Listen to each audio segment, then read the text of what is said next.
Good morning to all of you. आज हमारा जो ये है टॉपिक वो है कोहलबर्ग का नैतिक विकास का सिद्धांत। तो जो कोहलबर्ग थे वो एक अमेरिकी वैज्ञानिक थे और जो कोहलबर्ग थे उन्होंने एक प्रसिद्ध कहानी लिखी थी जिसको हेंज डिलीमा कहा जाता है। इसके अंदर हेंज नाम का एक व्यक्ति होता है जिस पर इन्होंने अध्ययन किया था और जो हेंज की पत्नी थी वो कौन थी, वो कैंसर से पीड़ित थी। उसके बारे में इन्होंने अध्ययन किया। कोहलबर्ग का पूरा नाम लॉरेंस कोहलबर्ग था और 1927 से 1987 तक का इनका समय काल है। जो कोहलबर्ग थे उन्होंने हेंज के बारे में जो बताया था, ये बताया था कि जो हेंज की पत्नी थी उन्हें कैंसर था और जो हेंज की पत्नी थी उसका इलाज जो किया जा रहा था, मतलब कि उसको सिर्फ एक ही दवाई, एक ही औषधि बचा सकती थी और वह औषधि सिर्फ एक इंसान था जिसके पास थी। वह स्वयं उसको बनाता था और उसने उस औषधि का ना 10 गुना मूल्य मांगा था। तो जो हेंज था उसने क्या किया, कुछ अपना दोस्तों से भी सबसे कर्जा वगैरह लिया। तो 2000 रुपये की वो दवाई थी और वो उसको 20,000 रुपये में बेच रहा था। तो हेंज ने उससे कहा कि आप मुझसे 10,000 रुपये ले लीजिए और मुझे ये दवाई आधे मूल्य में दे दीजिए, या फिर आप 10,000 रुपये अब रख लीजिए, मुझे बाद में ये दवाई दे देना। लेकिन उसने मना कर दिया। उसने कहा कि जब तुम पूरे पैसे यानी 20,000 रुपये दोगे तभी तुम्हें ये दवाई मिलेगी।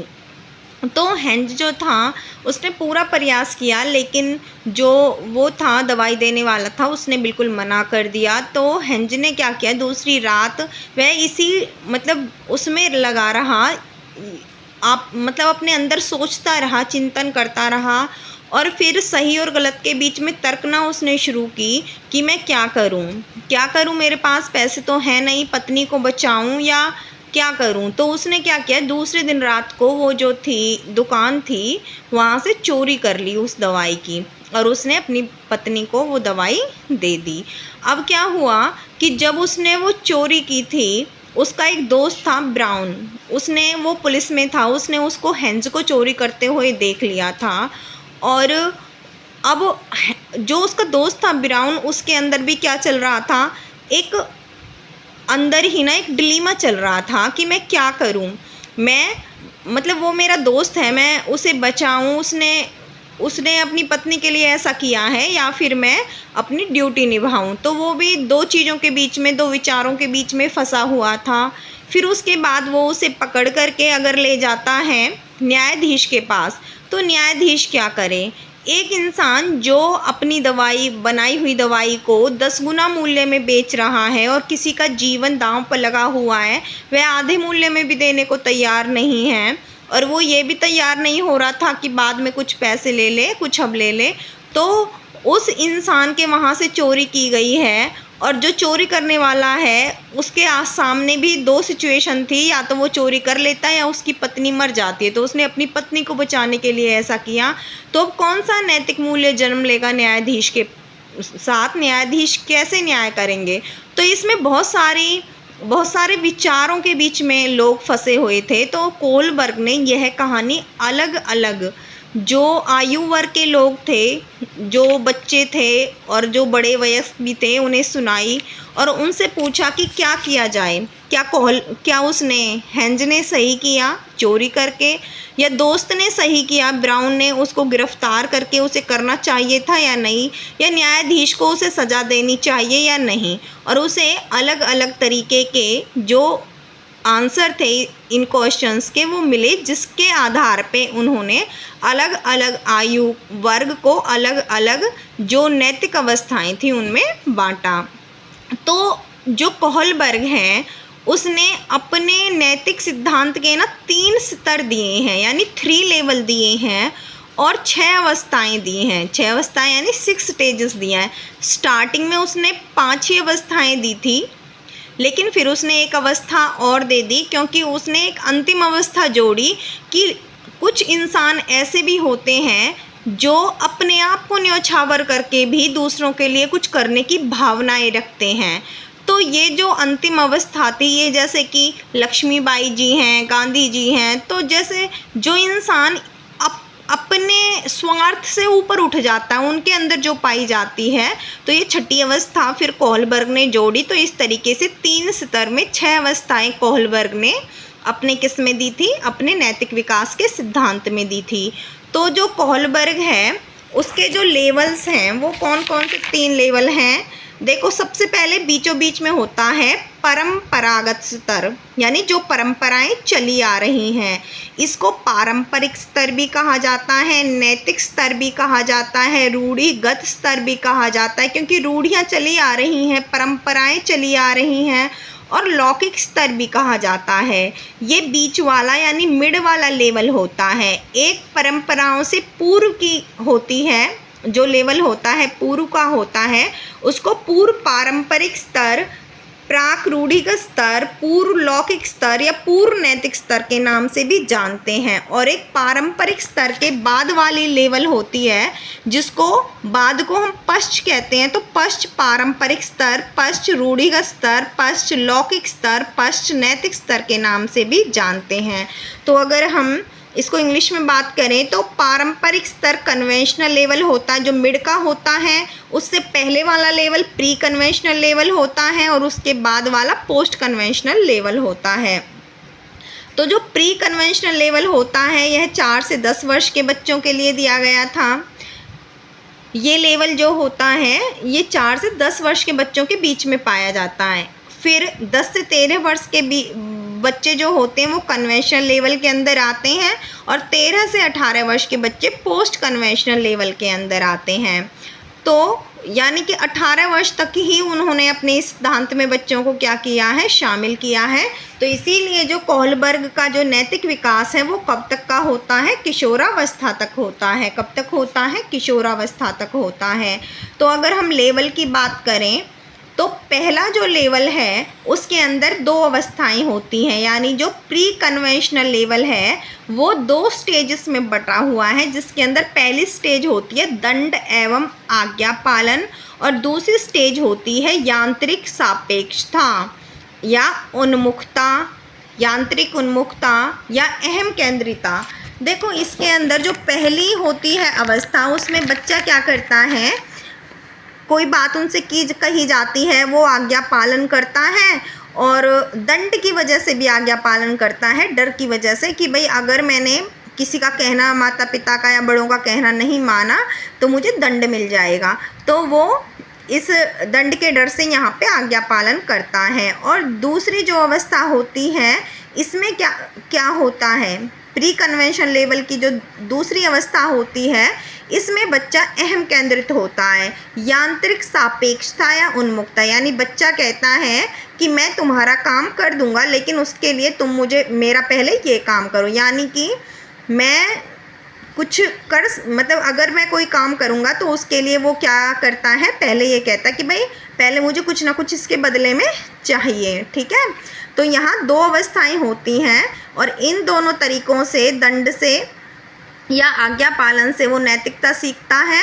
और दूसरी जो स्टेज है उसमें नैतिकता कैसे सीखता है कि भाई आप मेरे लिए ये कर दो, मैं फिर आपका ये काम कर दूंगा। तो इस तरीके से वो यांत्रिक सापेक्षता और उन्मुखता में वो नैतिकता सीखता है। तो यहाँ उसकी जो नैतिकता होती है वो बाह्य होती है। ठीक है, उसकी बाह्य नैतिकता होती है, वो दिखाता अपनी नैतिकता को और वो अपने अंदर से प्रेरणा नहीं मिलती उसको, वो दंड के डर से सीखता है नैतिकता।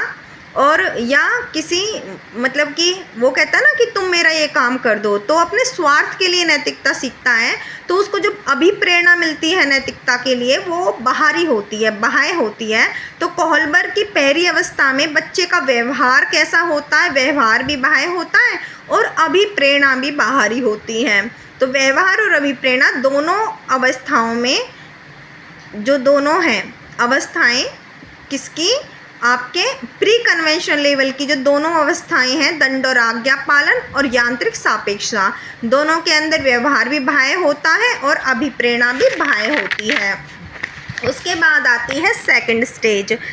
सेकंड स्टेज जो होती है, सेकंड लेवल जो होता है, अब इसमें जो सेकंड स्टेज थी यानी प्री कन्वेंशन लेवल की जो सेकंड स्टेज थी, अदला बदली अभिमुखता भी कह सकते हैं, क्योंकि बच्चा कहता है कि भाई तुम मेरे लिए कर दो, मैं तुम्हारे लिए, यानी अदला बदली। तो इसमें अहम केंद्रितता होती है बच्चे के अंदर, पारस्परिकता वो सीखता है, यांत्रिक सापेक्षता उन्मुखता में होती है। तो फिर आता है नेक्स्ट लेवल, लेवल 2। इसमें लेवल 2 के अंदर जो आती है स्टेज 3 और स्टेज 4 आती है।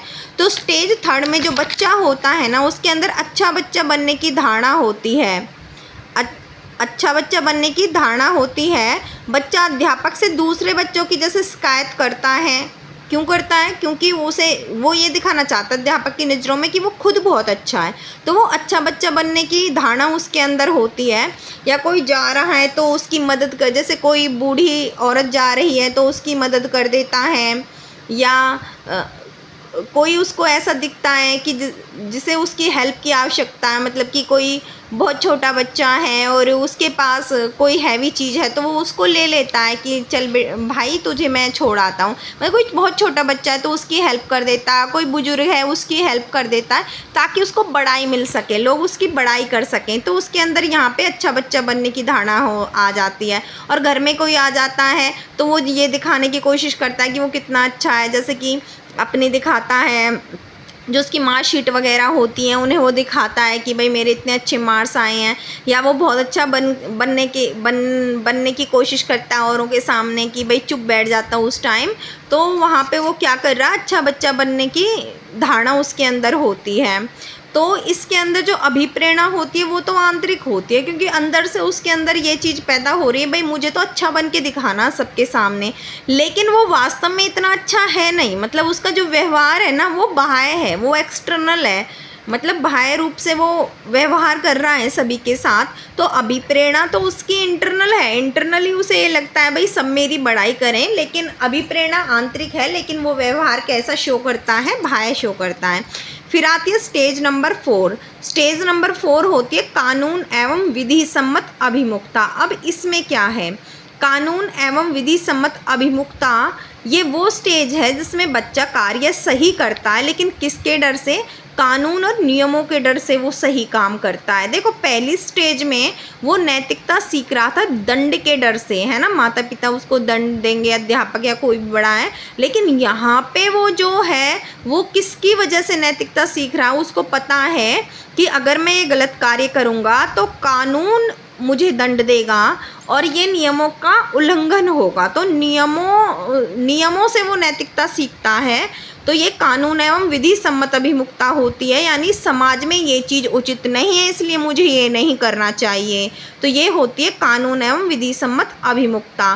कि आगे देखिए समाज से कनेक्ट होता है यहाँ पे बच्चा, और सही और गलत का उसे पता चल जाता है कि भाई ये चीज़ गलत है, ये सही है, अगर मैं ऐसा करूँगा तो मुझे इसके लिए क्या है, पनिशमेंट होगी, मतलब कि कानून मुझे इसके लिए दंड देगा या समाज मुझे इसके लिए दंड देगा। तो उसे सही और गलत का पता चल जाता है और वो नियमों को, समाज के नियमों को फॉलो करता है। फिर आती है स्टेज नंबर 5 जो लेवल 3 में जाके आती है।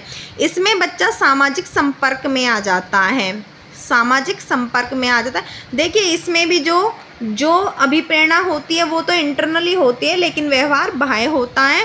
और जो स्टेज नंबर 5 आती है इसमें सामाजिक संपर्क में आ जाता है बच्चा, वो अपने निर्णय ले सकता है, निर्णय लेना स्टार्ट कर देता है, सामाजिक नियमों के साथ चलता है, उसकी प्रेरणा भी आंतरिक होती है और उसका व्यवहार भी आंतरिक होता है, दोनों इंटरनल होते हैं। तो इसमें क्या है कि जो बच्चा है ना वो समाज के साथ चलता है, समाज के नियमों के साथ चलता है, इसलिए नहीं कि मुझे कानून दंड देगा, इसलिए क्योंकि वो अब नैतिक, मतलब वो अब सीख चुका है कि भाई क्या सही है क्या गलत है। अब वो दंड के डर से नहीं बल्कि सामाजिक संपर्क में आकर के वो इन नियमों का पालन करने लगता है। तो इसमें अभिप्रेरणा और व्यवहार दोनों आंतरिक होते हैं। और फिर आती है छठी स्टेज सार्वभौमिक नैतिक विकास।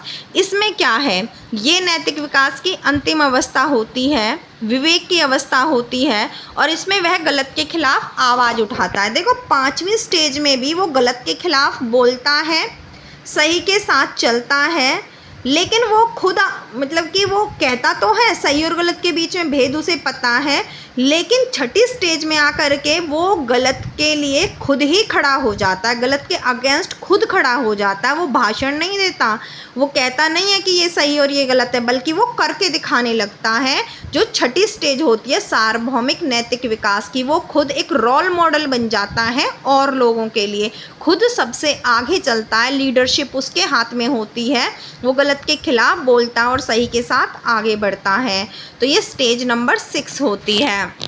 तो इस पर बेस्ड क्वेश्चन है जो आए हुए, एक है, एक युवा है उसको कॉलेज से निकाल दिया जाता है तो पूरा कॉलेज उसके साथ खड़ा हो जाता है। अब देखिए यहाँ वो जो युवा है कॉलेज से जो निकाल दिया था वो क्या है, यहाँ पे पूरा कॉलेज उसके साथ खड़ा है ना, इसका मतलब कि वो जो है उसके पीछे एक बहुत बड़ी भीड़ खड़ी हुई है ना, जो उसका समर्थन कर रही है। तो वो रोल मॉडल है पूरी भीड़ का। तो ये कौन सी कोहलबर्ग की कौन सी अवस्था है, ये छठी अवस्था है और स्तर कौन सा है, 3rd लेवल है, और अवस्था का नाम क्या है, सार्वभौमिक नैतिक विकास की अवस्था।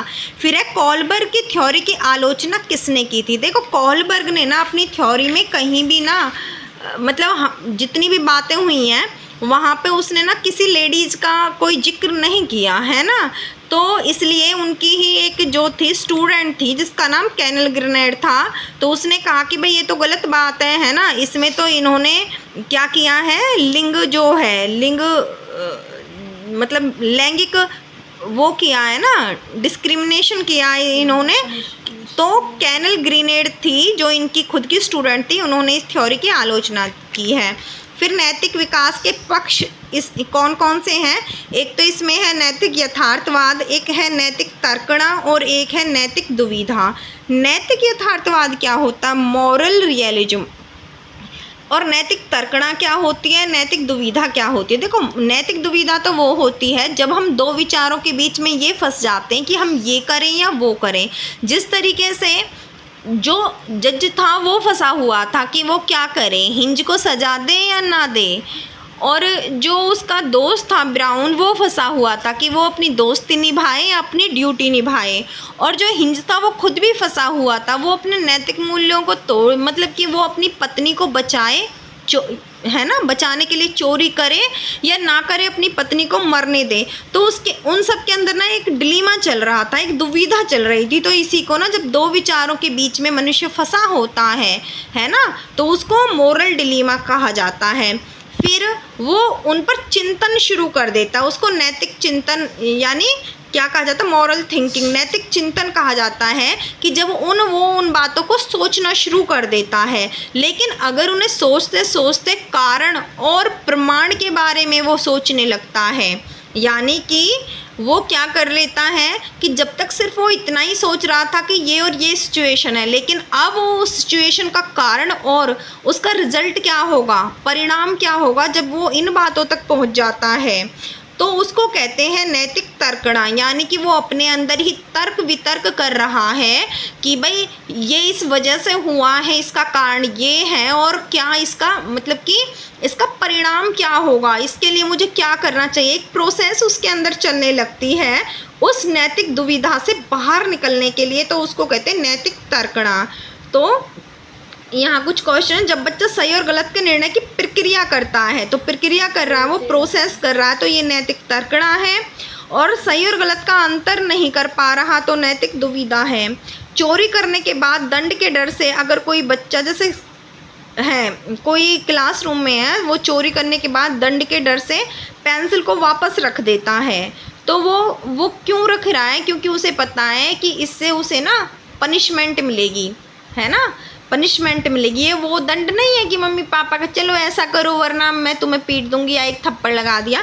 ये अलग तरीके की पनिशमेंट होती है जो बच्चा महसूस कर सकता है कि भाई ये गलत कार्य मैं कर रहा हूँ, ये उसके लिए मुझे दंड मिल रहा है। तो चोरी करने के बाद दंड के डर से अगर वो वापस रख रहा है तो ये कानून है, वो विधि सम्मत उन्मुक्ता है जो लेवल 2 में और स्टेज 4 में पाई जाती है। धन्यवाद।